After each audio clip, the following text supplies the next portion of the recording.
Hello and thank you for joining me today. Well, this is the Tuesday, March 19th edition of our video devotionals. We appreciate you being with us today. Hope your Tuesday's going well.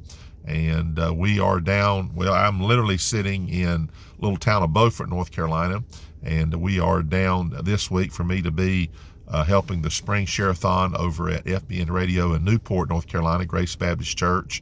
And I do encourage you to go online, get on your smartphone, go to fbnradio.com and kind of just check it out. But this week and along in the fall, there's 2 weeks in which they do what they call a share-a-thon, in which they try to raise the needed funds for the radio station, basically for 6 months at a time, thus the spring and the fall.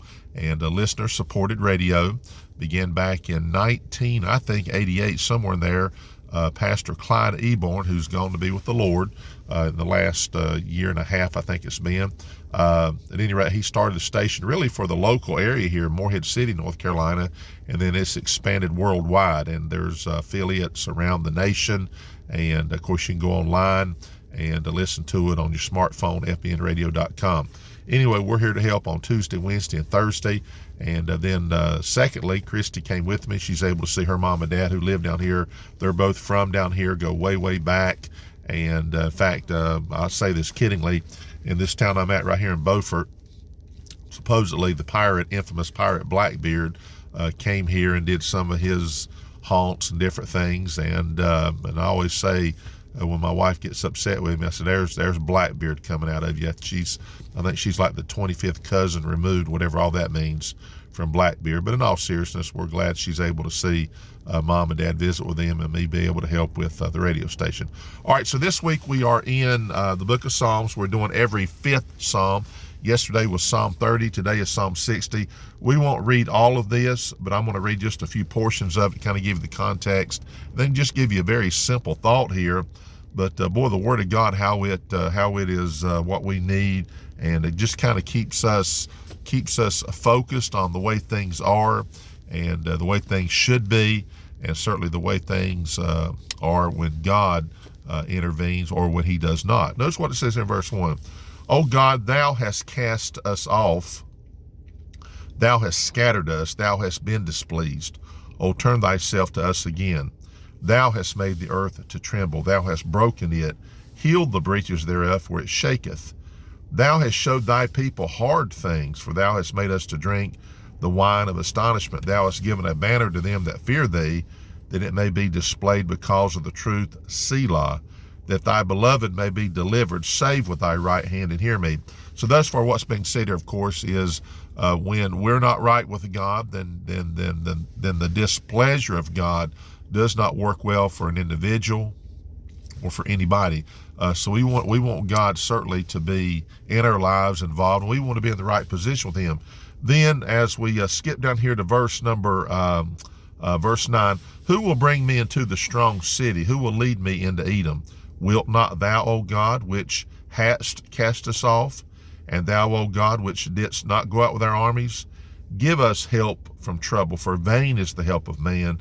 And then the last verse is, through God we shall do valiantly, for He it is that shall tread down our enemies. So, when you look at it, any way you slice it, when we have opposition, then we need God's help. There's no doubt about it.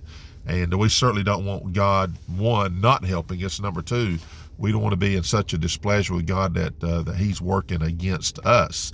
Certainly we don't want that. But really, when you look at the verse here, verse 11, it says, give us help from trouble. That's from God, for vain is the help of man. We can get some help from man, but compared to God, a man's help is nothing. In fact, God uses people to help us. So really, if it wasn't for God's involvement and His guiding people to help us, then where would we be? So on this day, on this Tuesday, just keep reaching out to God. Keep seeking His favor. Keep doing the things that pleases Him. And wherever God leads and guides, whatever opposition we have, then you know what? Through God we shall do valiantly. There you go. And there's where our victory lies. For He it is that shall tread down our enemies. So that's important to know. So it's a simple thought, I know that. But on this day, if you're struggling with something or you're trying to do the Lord's work, then just realize with God, then we are more than conquerors, as it says in the New Testament. So we're going to end right there. Otherwise, we're asking you to pray for the FBN Radio Share-a-thon this week, if you will. If you want to listen in, my schedule this week is I'll be on the air from 11 a.m. to 3 p.m., and me and two other preachers, sometimes it's four. And then tomorrow, same schedule, 11 a.m. to 3 p.m., and then on Thursday, it is 3 p.m. to 7 p.m. So if you want to come on there and hear us have a big time, and literally, though, trying to do the more serious thing, which is try to raise the funds. It's just interesting, all the people that call in from around the nation. There's people that call from foreign nations or contact us through email, what have you. If you're interested in helping a station that has great preaching from preachers of the past, preachers of the present, great singing, gospel singing that's pleasing to the Lord. There's programming on there for children. And of course, this week it's about the Share-a-thon. So if you tune in, you're going to hear some songs as we break between our trying to raise the funds, but you'll hear people call in. You'll hear us announce the pledges. We get real excited. In fact, I won't mention the fella's name, but I'm working with a fella today that I've worked with before, and me and him together, I'm not sure if it's a great mix, to be quite honest with you, because we get a little bit crazy. But in all seriousness, though, we're doing it for the Lord, doing it for the right reasons, and we do get excited. And the Bible talks about being zealous for the Lord. So we're going to stop right there. Hope you have a great day, safe day, healthy day. Lord willing, we'll see you tomorrow and on Wednesday. And we appreciate you listening, and have a great day.